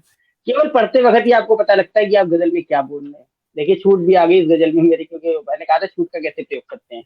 हाँ, हाँ, जी, जी, जी। बहुत कमाल की गज़ल लिखी है आपने और शुक्रिया। मतलब जी, आपने जो उदाहरण के साथ छोटी-छोटी बारीकियाँ बताई, वो बहुत ही अच्छी जानकारी के साथ बताई, बहुत अच्छी बातों के साथ बताई। तो सर वैसे तो और भी बहुत कुछ जानने का मन है हमें गज़ल के बारे में, लेकिन मैं, समय की भी बाध्यता है। समय भी है जी, और फिर गजल एक दिन में तो सीखी भी नहीं जा सकती है। हाँ जी, ये है कि बेस बताया है अभी तो हमने, गजल बहुत बड़ा वो है टॉपिक, कम से कम अगर इसको पूरी जी, डिटेल में समझने को बैठे समझाने बैठे तो कम से कम नहीं तो महीनों लग जाएंगे, जी। क्योंकि और एक एक चीज बहुत बारीक है, हमने बेस बेस बताया है खाली। हम थोड़ा-थोड़ा करके ही आगे बढ़ेंगे, जैसे कि आज आपने जो कुछ बता दिया, तो सर उस पे क्यों ना थोड़ा-थोड़ा अभ्यास कार्य दे दें, क्योंकि उससे जितनी हाँ बिल्कुल प्रैक्टिस हम जरूरी है। करेंगे अ, वो हमें अगली बार जब हम बात करेंगे तो कम से कम हमें ये समझ में आएगा कि हम कहाँ गलत थे या हमारा किस वजह से हमारी गज़ल हम किस उतनी हम मुकम्मल नहीं थी। जी सर। हमारी क्लास में जितना फायदा मिला लोगों को ये मालूम हो जाएगा हमको, लोगों ने कितने फायदा ध्यान तो से उसको सर सुना है। जी, फायदा तो मिलेगा, लेकिन वो है कि थोड़ा समय लगेगा। बिल्कुल नहीं नहीं जितना एक हमने विधा। सिखाया उसके साथ छोटा हाँ, छोटी सी बहर पे कोशिश करे आदमी, क्योंकि हाँ देखिए जी, कोशिश करने वालों की हार नहीं होती। जी, और अगर कोई करेगा ही नहीं प्रयास तो अलग की बात है, फिर अभी हमने सुना है भूल जाएंगे कहानी की तरह, 10 मिनट बाद, जी। आधे नहीं, घंटे मैं बाद, क्योंकि एक बात और कहना चाहूंगी, पहली बार में आपको कामयाबी बिल्कुल नहीं मिलेगी, ये मैं पूरे दावे के साथ वो तो कहती बिल्कुल हूँ। और आपको समय पूरी देना तरह नहीं, पड़ेगा। पूरी तरह ऐसा भी नहीं, ऐसा भी नहीं पूरी तरह नहीं मिलेगी ये मान सकता हूँ, लेकिन कामयाबी नहीं मिलेगी ये नहीं है, अल्प हाँ, कामयाबी जरूर मिलेगी, हर प्रयास में इम्प्रूवमेंट होता है, जी। और जितना उसके आपका लिए प्रयास आपको रहेगा। समय, जी, समय देना हाँ पड़ेगा। अभी जैसे पूनम जी की मैं बात कर रही थी, उन्होंने पहली बार कह रही थी मैंने पहली बार गज़ल लिखी, लेकिन मुझे 1 हफ्ता लगा, क्योंकि आपको सही शब्दों को चुनना, वो सब उतना आपको समय देना पड़ेगा अपनी गज़ल के लिए। तो सर हम क्या बहर दें अभी, किस बहर पे लिखने के लिए आज का सब अभ्यास में छोटी कार्य? बहर, सब में छोटी बहर जो मैंने अभी आखिरी में गजल सुनाई है वही मैं वही दे देता हूँ, नोट कर जी, लीजिए, 2 1 2 2, 2 1 2 2 1 2, 2 1 2 2, 2। 2 1 2 2 इंटू 4, यानी 4 बार। ओके। जी, जी, जी, जी।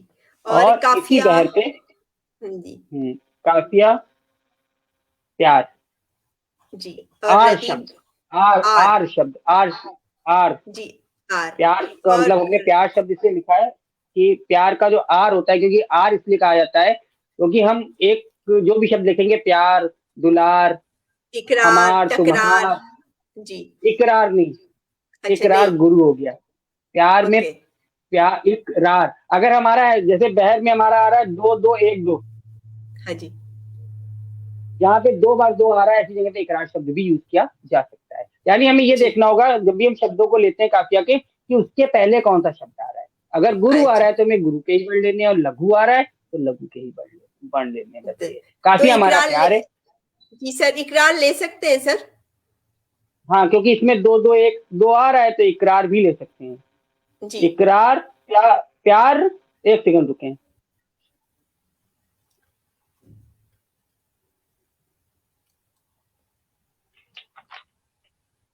एक सेकंड में दूसरा दे रहा हूँ, ये ना दीजिए। हाँ,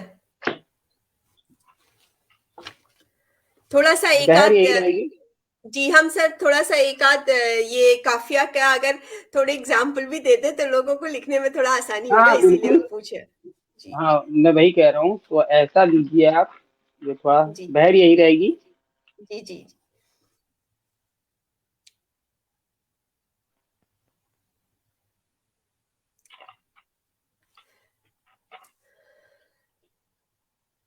आप दीजिए। जी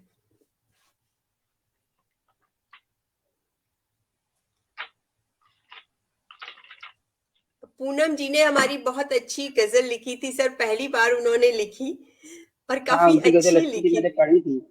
जी बहुत पढ़ी थी अच्छी मैंने। लिखी। जी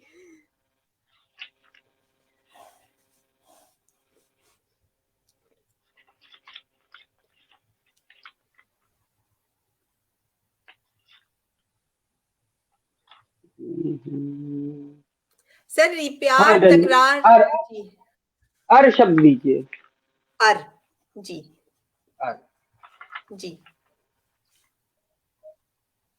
अर देंगी तो एक दो आ रहा है ना। जी एक सेकंड में, बहर क्या दी थी, दो एक दो दो दी थी ना। दो एक दो दो दी थी सर बहन। दो एक दो दो दी थी। अर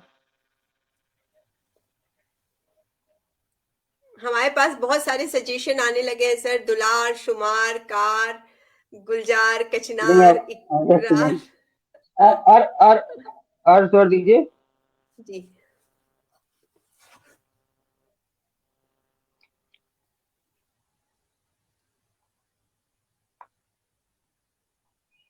और हो दीजिए। हो तभी रदीफ हो। जी सर जिगर एक हो, एक। सफर हो, निखर हो, जी इस तरह के जी शब्द जुड़ेंगे। हो मतलब नजदीक आएगा हर एक में। जी तो एक आप शेर सुना देंगे सर? किस पे? ये मतलब अपना इसी जो बहर पे? काफिया और रदीफ पे सुना दीजिए, बहर तो कोई बात नहीं, काफिया और रदीफ जो इस तरह से। अच्छा, अर स्वर पे है। एक शेर हाँ सुना जी दूं? हाँ जी ठीक है, मैं सुना हाँ देता हूँ। जी लेकिन बहर ये नहीं होगी, बहर दूसरी होगी, लिखा हुआ हाँ मेरे जी। पास, क्योंकि इस बहर हाँ पे जस्ट मैं बस एक काफिया और रदीफ का। मैं, हाँ बहर यही होगी। और काफिया तो यह है, रदीफ दूसरा है लेकिन। जी अ, गुलशन खिला, गुलशन खिजा से, गुलशन खिजा से रोशने बहार कर मुझे, गुलशन खिजा से रोशने बहार कर मुझे, बाहें बढ़ाकर थाम बना ले जिगर मुझे, बाहें बढ़ा के थाम बना ले जिगर मुझे। क्या अर्थ स्वर बात। आ रहा है?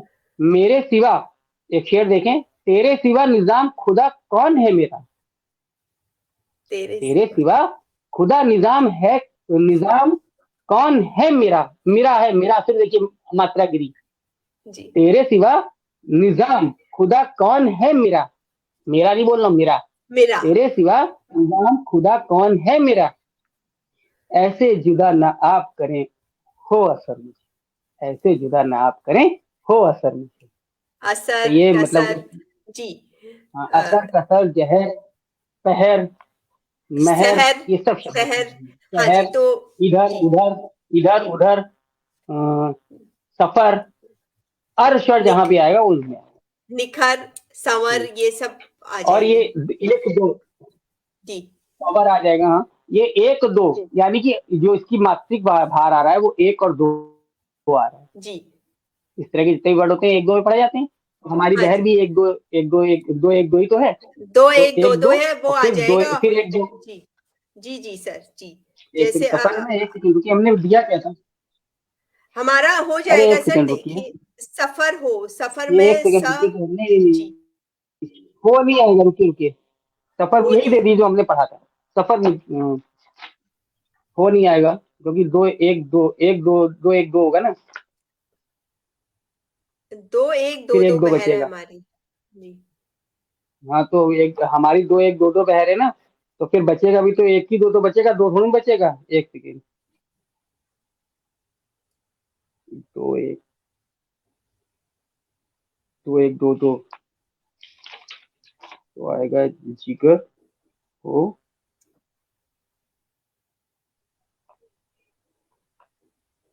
यूं लिखिए, में रहो कर दीजिए, जी। में रहो, मैं रहो।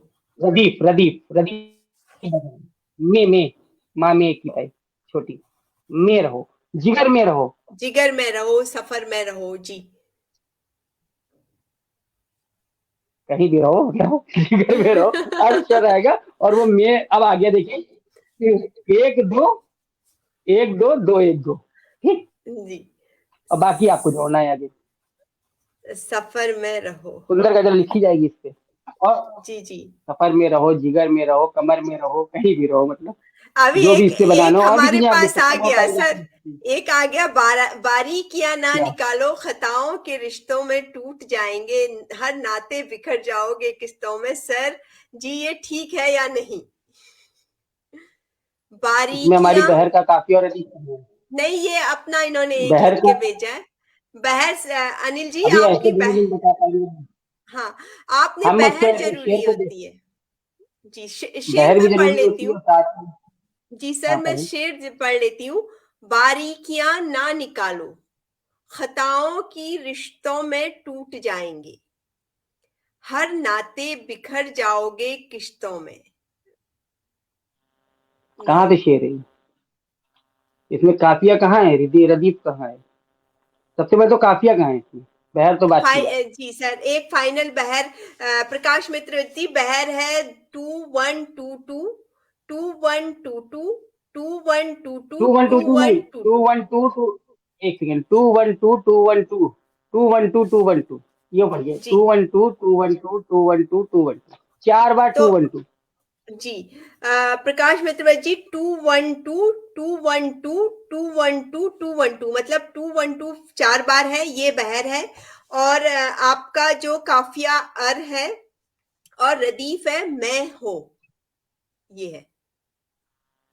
ये- सर यही है ना? मैं हो, मैं मैं नहीं, हूं। मैं मैं हूं। मैं जी। हाँ। हूँ। तो ये है, तो 212 बहर है, 4 बार 212 आएगा, ये बहर है। वो हम एक पोस्ट भी डाल देंगे प्रकाश जी, आपको पोस्ट में पूरा फाइनल पता चल जाएगा। उसी में आप लोगों को गजल लिखनी है, उसी पोस्ट के कमेंट में। और उसी से कम से फिर। कम जी, 5 कम से कम शेर। 5 शेर लिखने हैं। और मक्तला और मक्ता जरूर लिखना है, तभी वो सम्मिलित की जाएगी। जी। जी हाँ। हाँ आगे आप बताएं। जी सर। सर ये तो आज की हमारी कार्यशाला हो गई है, तो अगर आप कुछ बताना चाहें तो, नहीं तो हम समापन करते हैं अपनी कार्यशाला का। अब आप समापन ही करें क्योंकि काफी टाइम भी हो रहा है। जी। और रही बात, आप लोग अगर इतना सीख लेंगे और आपकी जो गजलों के आधार पर पता लगेगा, अगली जो गजल की क्लास होगी अगले महीने में, उसमें इससे आगे की चीजें बताई जाएंगी। अभी धीरे धीरे आपको मात्रा में कहाँ क्या क्या गिराना है भी बताया जाएगा। बहुत गिराने, मात्रा गिराने के बारे में बहुत है, बहरे क्या क्या है इसके बारे में बताना है। बहुत कुछ है गजल में। गजल लिखने के लिए खाली गजल कहना आसान नहीं होता है। अभी तो छोटी सी बहर पे आप लिखिए जो आपको दी है, जितना आगे आप इसको सीखेंगे तो उतना आपका इंटरेस्ट। और गजल सीखने के बाद आदमी, समझ लीजिए आप गजल सीख लेते हैं, गजल सबसे बड़ी सीढ़ी होती है, तो आप मुक्तक भी लिखने लोगे, शेर तो लिखने ही लोगे। आने वाले दिनों में रुबाई, सबसे कठिन प्रतिष्ठ की विधा है रुबाई, उर्दू साहित्य की, वो भी आप लिखने लगोगे, क्योंकि गजल से और शेरों से ही सब बनता है। मैंने आपसे बताया उर्दू साहित्य में शेर सबसे महान होते हैं, और उर्दू साहित्य आसान है हिंदी साहित्य के, जी। क्योंकि हिंदी साहित्य में इतने छंद हैं कि लिखते लिखते सीखते सीखते जिंदगी बीत जाती है। और जी। क्योंकि मैं इसलिए ऐसा बोल रहा हूँ क्योंकि मैं हिंदी साहित्य भी लिखता हूँ, और हिंदी साहित्य में भी ऊपर वाले की तरह से काफी छंदों का ज्ञान जानकार हूँ। तो इसलिए मैं जब इसका आपस में भेद कर पा रहा हूँ कि हिंदी और उर्दू की अपेक्षा उर्दू बहर ज्यादा ईजी है।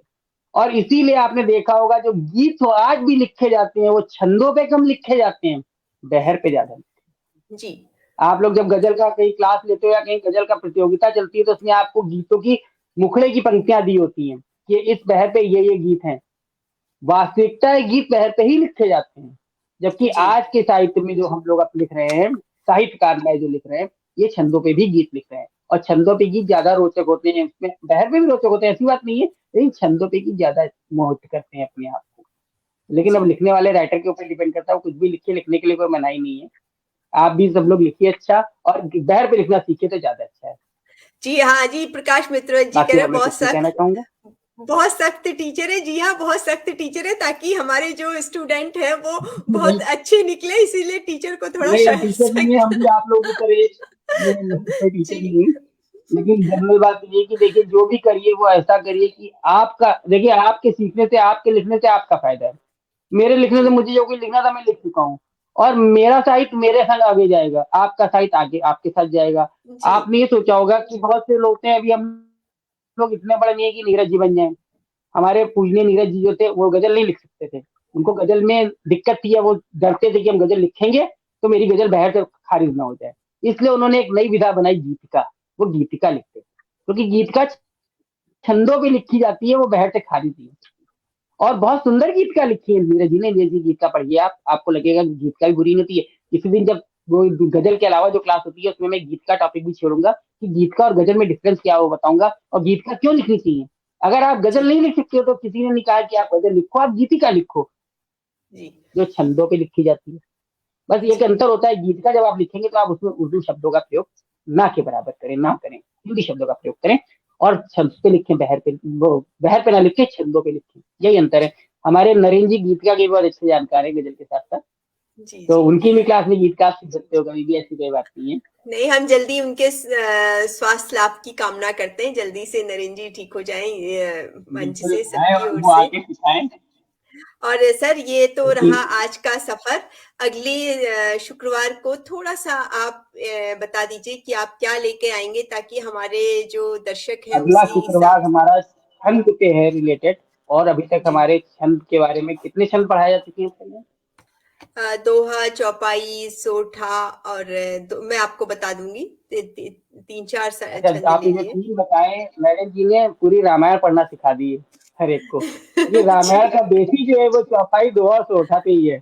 बाकी जी। शब्द तो कहीं कहीं पे यूज किए गए हैं, लेकिन मेन पूरी रामायण जो लिखी गई, जो रामायण पढ़े होंगे वो जानते होंगे, मेरी बात से वाकिफ हो गए होंगे कि जी। रामायण का बेसिक जो है वो चौपाइयों पे है। और चौपाई समापन जो होती है वो उनके रामायण में, वो दोहे या सोठे पे होती है, या दोनों के साथ होती है। जी। तो रामायण पढ़ना नरेंद्र जी ने सिखा दी है। तो अब बहुत मैं, अच्छे ये तो से। सबसे पहले छंद थे।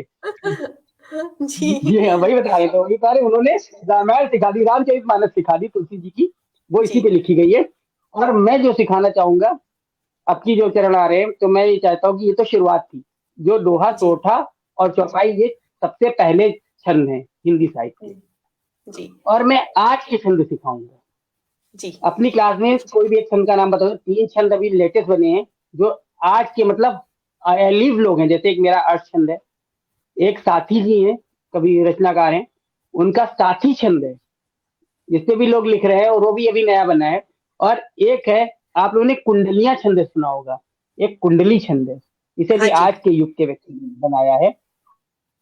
और ये छंद बहुत लिखे जा रहे हैं, तो मैं इनके बारे में चर्चा करूंगा। मैं नए युग के छंदों के, वो पुराने युग के बारे में उन्होंने बताया, मैं नवीन युग के बारे में बताऊंगा, बिल्कुल और सर, बीच के बाद भी दोनों चलेगा। जरूर, दोनों जरूरी है, क्योंकि दोनों हमारे हिंदी साहित्य की नहीं, अनमोल सब सब निधियां अच्छे हैं। हैं हाँ जी। ये और सब नए सबको छंद जो मैं बोल रहा हूँ, ये अभी अभी लॉन्च हुए हैं, यानी कि आपके आज ही के युग के 2 4 10 साल के अंदर ये लॉन्च हुए हैं, जिन छंदों जी। के जी। बारे में मैंने बताया। और अच्छे जी। छंद हैं, लिखेंगे सीखेंगे तो आप लोग को आनंद आएगा। और छंद आपका जो है वो भी दोहे से काफी कुछ, मतलब जो लोग दोहा सीख गए हैं वो इसको सीख सकते हैं, साथी छंद भी सीख सकते हैं, इस तरह के छंद भी लोग सीख सकते हैं। तो इनको सीखें और लिखें।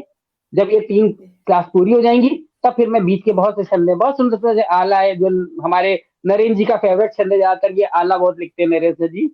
वो आला जो होता है वो एक अच्छा छंद है, वीर रस है, वीर छंद है। इसको दूसरे नाम इसका वीर छंद के रूप से भी जाना जाता है इसको। और अच्छे पुराने जमाने में आला पढ़ते थे लोग। आला पढ़ने में बहुत खूबसूरत लगता है, जैसे हर छंद है। हमारी जो रामचरित मानस में एक छंद है, बहुत यूज किया गया है, गीतिका, हरि गीत का।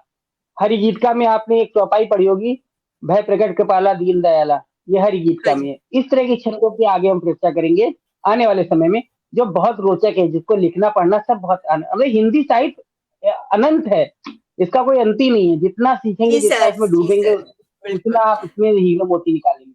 जी बिल्कुल। अभी बस तो यही मैं है बस। अपने दर्शकों को ये बता देना चाहती हूँ कि अगले शुक्रवार हम छंद पर कार्यशाला लेंगे, और इसके बाद जो हमारा जनवरी में पहला शुक्रवार आएगा उसमें हम गजल विधा को आगे लेके जाएंगे। इसका एक खास कारण है, वो भी मैं आपको बता दूं, ताकि जो बहर हमने आपको अभी दी हुई है, जो काफिया रदीफ दिया हुआ है, उस पर तो आप लिखे ही लिखे, लेकिन जो दी हुई बहर पे है उस पे आप कोई और काफिया और रदीफ लेके और भी रचनाएं कर सकते हैं, और भी गजल लिख सकते हैं, जिससे आपका अभ्यास कार्य करने के लिए आपको थोड़ा सा समय मिल हाँ, जाएगा। और जो जिसे अगली आप कार्यशाला, हमारे जी, उसे अगली आप हमारे जो कार्यशाला, क्या नाम है पटल पे भी डालें। पटल हाँ पे जी, डाल सकते हैं आप, तो हमारे क्या नाम है आप कलम के जादूगर पटल पे डालें। जी, उसमें आपकी बारीकियां दिखेंगी, और जो हमने बहर दी हुई है जो प्रतियोगिता में दी गई है उसे आप हमारे कॉलम में डालिएगा, बाकी आप बाहर तो डाल ही सकते हैं। हाँ, बाहर प्रैक्टिस करिए, डालिए जितनी आप। प्रैक्टिस करेंगे देखिए प्रैक्टिस पे डिपेंड है। जी, ताकि हम जब अगली कार्यशाला में गजल को आगे बढ़ा के ले जाएं, तो आपको जब पिछली इस कार्यशाला में जितनी भी बातें हुई है वो पूरी तरह से स्पष्ट हो जाएंगी, और जब आगे आप बहर पे अपने हिमांशु जी बताएंगे तो वो और अच्छे से समझ में आएगा। इसीलिए थोड़ा सा कार्यशाला का ये परिवर्तन किया गया है, तो मैं आशा करती हूँ आप सभी को पसंद आया होगा। तो इसी के साथ हिमांशु जी, मैं आपका धन्यवाद करती हूँ कि आज आपने गजल पर आपका सभी इतनी, श्रोताओं का बहुत बहुत आभार हमें सुनने के लिए। जी बहुत, और दर्शकों का भी मैं धन्यवाद करती हूँ कि वो भी हमसे जुड़े रहे। तो हिमांशु जी, अगली कार्यशाला तक मैं आपसे विदा लेती हूँ, नमस्कार। और साथ में दर्शकों से भी विदा लेती हूँ, और हमारी पोस्ट जल्दी ही हमारे कलम के जादूगर समूह में पड़ जाएगी, तो आप लोग जरूर उसमें भाग लीजिए, और जो कार्यशाला है उसका फायदा उठाइए। इसी के साथ नमस्कार। सभी के साथ।